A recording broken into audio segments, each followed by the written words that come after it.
Breaking news mga kaibigan! Former President Rodrigo Roa Duterte susugod sa batasan. Nako, ito na. Ito na yung sinasabi natin. Dahil po mga kaibigan, sa balita po kanina, na napag-usapan po natin, na topic po natin kanina, na hindi na po matutuloy ang hearing bukas. Dahil supposedly guys, meron naman talagang Quadcom hearing bukas. Patungkol po ito sa EJK. Na yun nga, dadaluhan nga sana ng ating mahal na former President Rodrigo Roa Duterte. Pero ang nangyari po mga kaibigan, bigla po nilang kinancel. Itong mga tuwadcom na to, itong mga tuwadcom na to, bigla nilang kinansela ang hearing bukas. Ang problema guys, si Pangulong Duterte po, andito na sa Maynila. Dumating siya Sunday. Tapos bigla, kanina lang, nagulat ang lahat, no? Talagang parang feeling talaga ng lahat, sinadya eh. Biglang nag-announce itong Tuadcom na hindi na daw matutuloy ang hearing. So ngayon mga kaibigan, anong gagawin? Anong gagawin ni Tatay Digong? Andito na nga siya sa Maynila.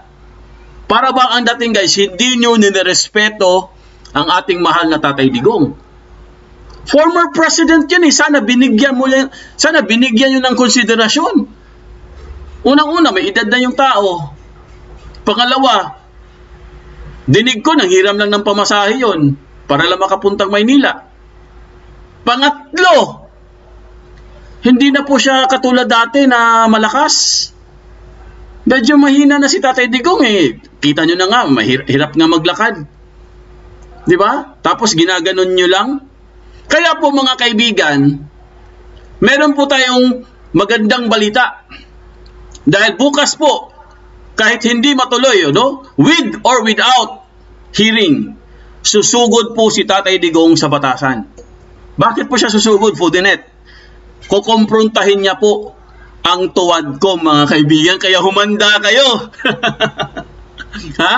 Humanda kayo. Meron po silang request mga kaibigan. Mamaya alamin natin yan Pag-uusapan po natin yan guys dahil napaka-importante po ito alam naman natin guys na ito pong si Pangulong Duterte mga kaibigan, hindi siya duwag. Kaya nga siya pumunta eh. Hindi siya duwag. Kasi sinasabi nyo na duduwag daw si Tatay Digong. Ngayon, andyan na siya. Ready na siya. Sino ngayon ang duwag? Sino ngayon ang walang yagballs? Kasi palagi niyong sinasabi, walang yagballs ang mga Duterte, ayaw dumalo sa hearing. Ngayon, andyan na. Bigla kayong aatras. Kayo ang walang yagballs. Kayo ang, mga duwag. Cold feet. Having a cold feet. Di ba? Naduduwag kayo. Ayaw nyo lang aminin. Ngayon, ito ang problema mga kaibigan. Dahil bukas po, dadalo po si Pangulong Duterte. Meron pong press con kanina. Binabaliktad ngayon nila si Duterte guys. Itong kasinungalingan ngayon. Itong si Boldstar. Itong si Bombastar. Ikaw Bombastar, Nagpakalat po ng kasinungalingan itong si Bombastar. Mamaya po, alamin natin yan. At ito namang si Barbers guys, nadulas. Itong si Kwentong Barbero. Nadulas po siya mga kaibigan. Alamin po natin yan. Yan lang po ang topic natin ngayon guys kasi focus po tayo kay Duterte. Dahil bukas po ay talagang magkaharap-harapan Pero bago lahat, kung bago pa lang kayo sa aming channel, mag-subscribe na po tayo mga kaibigan. Huwag niyong kalimutan mag-comment, like, at pakihit ang notification bell para updated kayo sa aming mga bagong videos. ADF 2.0 po ang aming FB page. Follow, like, and share na mga videos. Ayan po. Live po tayo guys. Happy Tuesday po sa inyong lahat. Kumusta na po kayo guys? Sa ating mga kapatid, mga kaibigan, mga suki na nakaranas po ngayon ng malalakas na ulan or hangin dahil meron pa daw bagyo, meron na naman daw bagyo. Naku, wala pong tigil ang bagyo na to. Parang uubusin po tayo ng bagyo guys But anyway, mag-pray lang po tayo at syempre guys, yung mga kaibigan nating na mga na-displays, makakaahon din kayo, basta magtiyaga lang kayo at mag-pray lang po kayo sa Panginoon. Okay mga kaibigan, ano pong nangyari kanina guys? Nagkaroon po ng press con. Unahin po natin itong pinagkakalat ni Congressman Bombastar. Etong si Bombastar. Okay, unahin po natin si Bombastar, ha. Mamaya pag-usapan po natin yung iba nating mga updates. Okay, ganito kasi nangyari dyan. Binabaliktad ngayon ni Bombastar etong si Pangulong Duterte. Bakit nagkaganon? Si Duterte na ngayon ang may kasalanan. Sinisisi nila si Duterte, guys. Paano nangyari yun? Sino ba ang nang-imbita? Sino ba ang naghamon? Di ba kayo? Kayo din sa Tuwadcom? Bakit biglang binabaliktad nyo ngayon yung story? Si Duterte na ngayon ang may kasalanan? Paano nangyari yun? Ang gustong ipalabasin dito, guys, ng Tuwadcom na to, na si Duterte daw, pumunta daw siya ng Maynila na hindi daw niya sinasabi.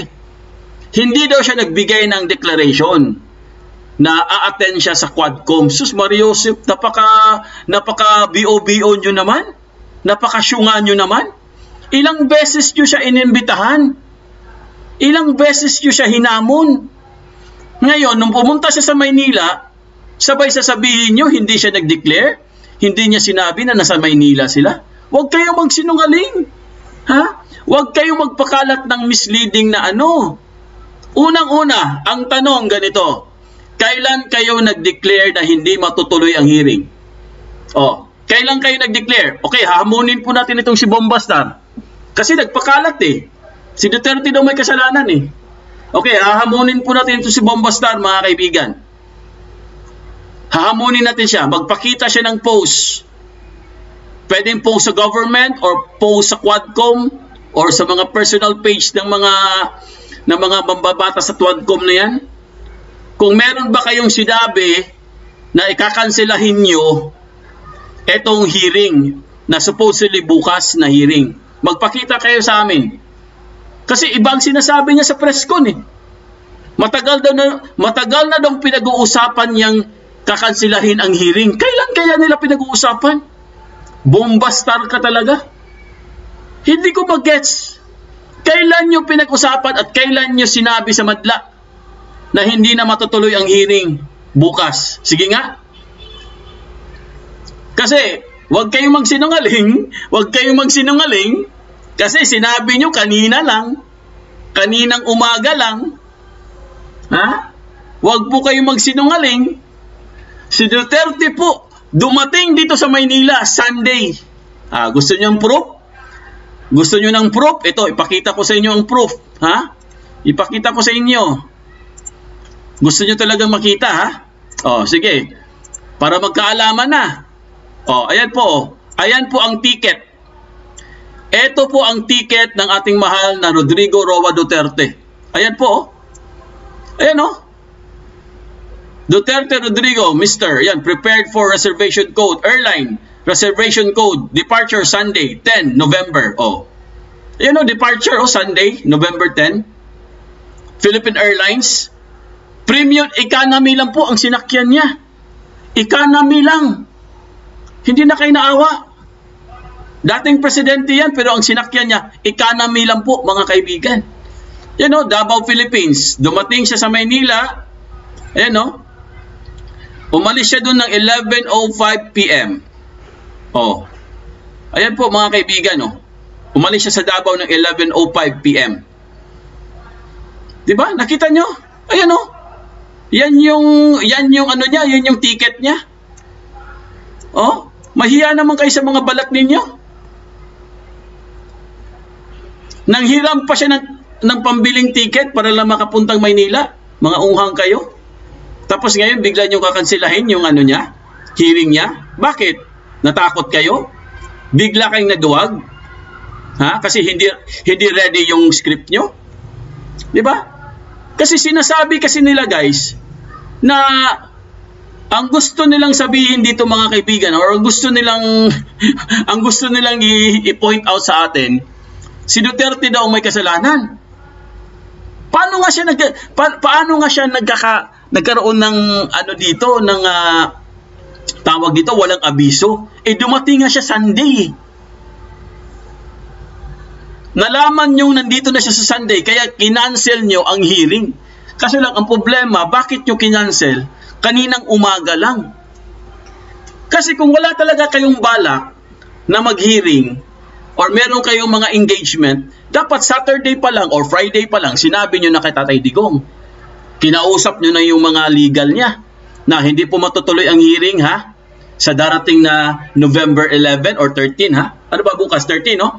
Hindi po matutuloy ang hearing ha sa November 13. Dapat sinabi nyo sa mga legal niya. Hindi. Tapos ngayon sasabihin nyo sa amin, matagal nyo nang pinag-uusapan yan.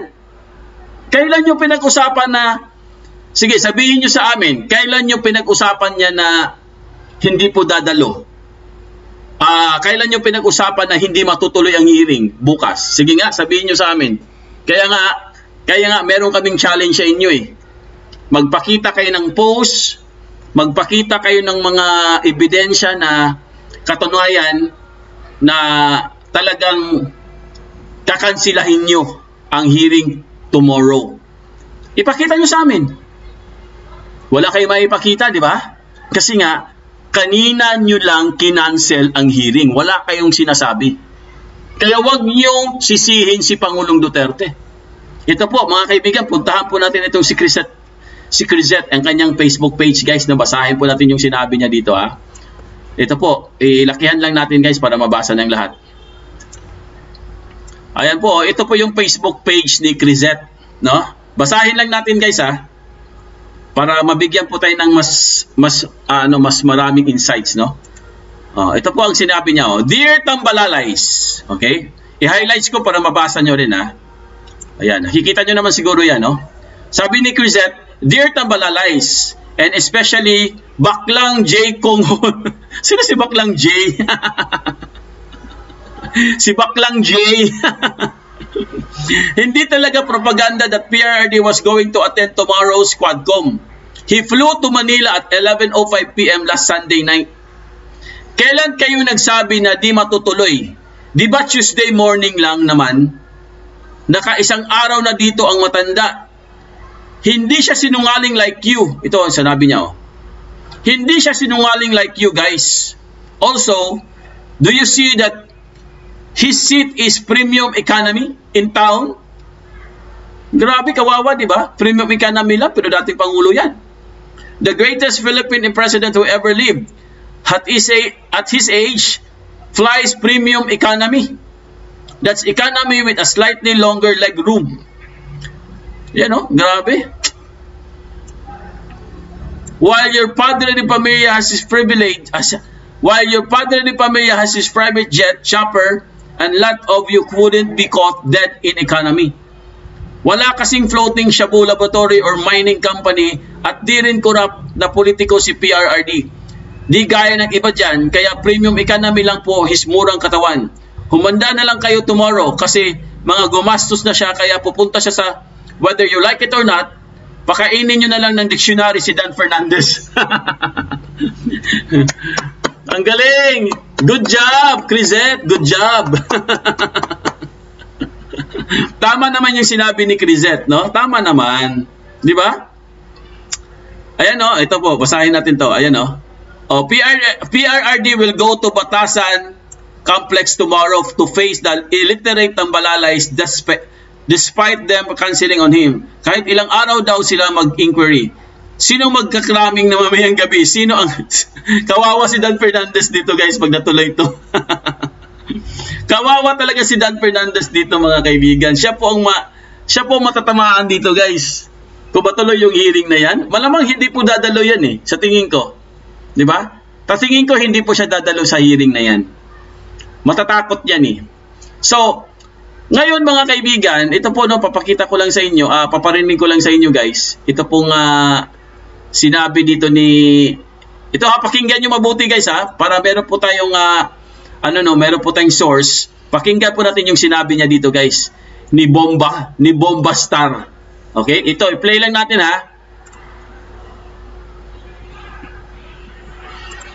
Ako, sa tingin ko, wait lang guys, i-play po natin para makita nyo po. Si Bombastar. Ito talagang si Bombastar, no? Pabida talaga. Bombastar, pabida-bida. Ito po, play natin. Oo, sinadya yun. Kasi, ako, sa tingin ko, oo, sinadya yun. Kasi, Sunday pa lang pinag-uusapan na to eh. Kaya nga... Ito ha, ulitin ko sa inyo ha. Ulitin ko ha, kung ano yung pinapakalat po. Ha, kung ano yung pinapakalat dito ni Bombastar ha. O ulitin natin. Pakinggan nyo mabuti. Ako, sa tingin ko, oo, sinadya yun. Kasi, Sunday pa lang pinag-uusapan na to eh. Kaya... Oo. Sa tingin daw niya, sinadya daw yun. See? Ano nyo guys? Sunday pa daw pinag-uusapan na nila yun. Kaya sinadya daw ng kampo ni Tatay Digong yun. Biro mo, siya pa ngayon ang may kasalanan? Dahil pinag-uusapan daw nila itong cancellation, Sunday pa lang. Kailan kaya? Kailan kaya nila pinag-uusapan? Ngayon, kung pinag-uusapan nyo na ika-cancel nyo yung hearing, sinabi nyo ba? Sinabi nyo ba kay Duterte? Sinabi nyo ba sa mga abogado ni Duterte o sa mga legal dyan? Ang dami niyang legal. At dyan si Attorney Panelo. Sa Maynila, meron pa siyang legal sa Davao. Oh. Ang tanong, sinabi nyo ba kay Tatay Digong? Kahit sabihin natin pinag-usapan nyo nga, sige, pinag-usapan nyo na yung kakansilahin yung hearing na yan nung Sunday. Sinabi nyo ba? Nagbigay ba kayo ng declaration or official na parang statement or pronouncement online or press con? Wala. O kayo, kahit kayo guys, mag-research kayo kung meron ba kayong nakita. Kasi ako, kanina pa ako nagre-research eh. Wala po akong nakita. Wala po akong nakita mga kaibigan. Kahit saan ako nagpunta ng mga page ng mga congressman na to, wala po akong nakitang abiso or kahit man lang konting statement na sasabihin nila, hindi matutuloy ang hearing bukas. Wala. Ibig sabihin, nagsinungaling po kayo, Mr. Bombastar. Ibig sabihin, kanina nyo lang dineclare ng umaga na walang hearing bukas. Please naman, huwag naman kayo mag-mislead. No? Huwag kayo magsinungaling. Ha? Kasi habang nagsisinungaling kayo, lalong nawawala yung kredibilidad ng kamera eh. Kasi halos araw-araw na lang sila, binabaliktad nila yung story. Palagi na lang si Duterte ang may kasalanan. Nung hinamon nyo siya, ang yabang nyo. Kayo dyan. Hinamon nyo siya, kung anong pa nagsasabi nyo, duwag daw si Duterte, wala dong yagballs. Nung sumagot naman, ayaw nyo. Nung pumunta na sa Maynila, biglang kansilado. Ano ba talagang gusto nyo? Di ba? Ano ba talagang gusto nyo sa mga Duterte? Magsuntukan na lang. Magsuntukan na lang. Matanda na si Duterte. Kung pwede na, magsuntukan na lang. Wala eh.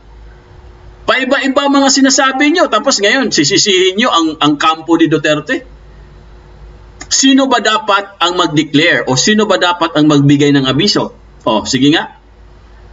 Kayo dapat ang magbigay, kayong sa Quadcom. Kasi kayo yung nang-i-invite ng mga resource person eh. Kung meron kayong mga slightly changes, kasi erratic changes nga daw, sabi nila eh. Kung meron kayong mga bigla-bigla ang mga schedule na nagbabago, sino ba dapat ang nag-a-adjust? Si Duterte mag-a-adjust sa inyo? Kayo dapat ang magbigay ng abiso doon sa mga resource person. Like for example, hindi matutuloy bukas yung hearing. Paano malalaman ng mga resource person na hindi matutuloy? Baka mamaya pumunta sila bukas kasi akala na may hearing.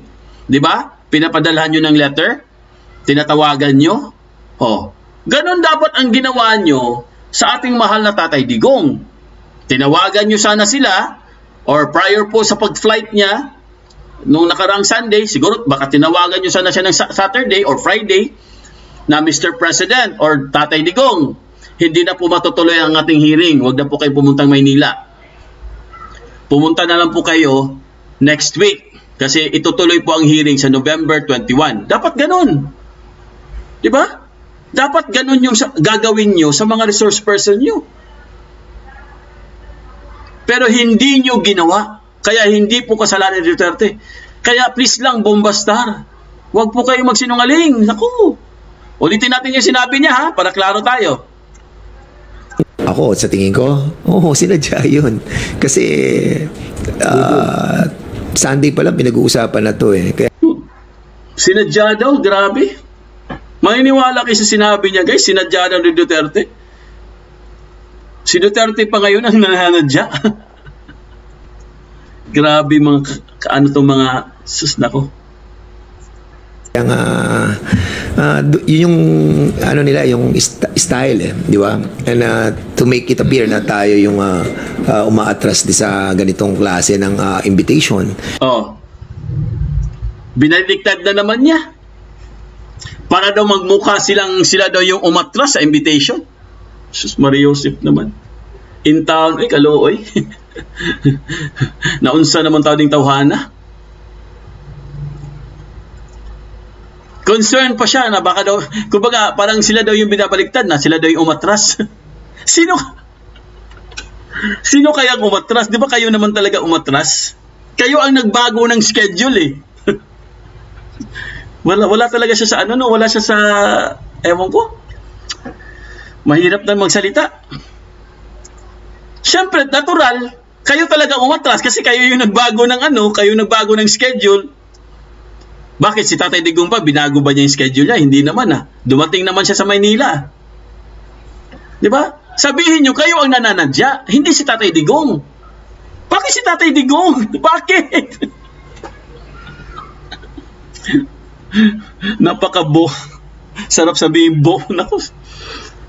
Sarap sabihang bo. Naku, ewan ko lang. Bugo dyan eh. Kabugo! Diyan taon kayo. Klaro kayong kabugo. Kawawa naman si Tatay Digong. Pinaglalaroan nyo lang power tripping lang kayo Di ba?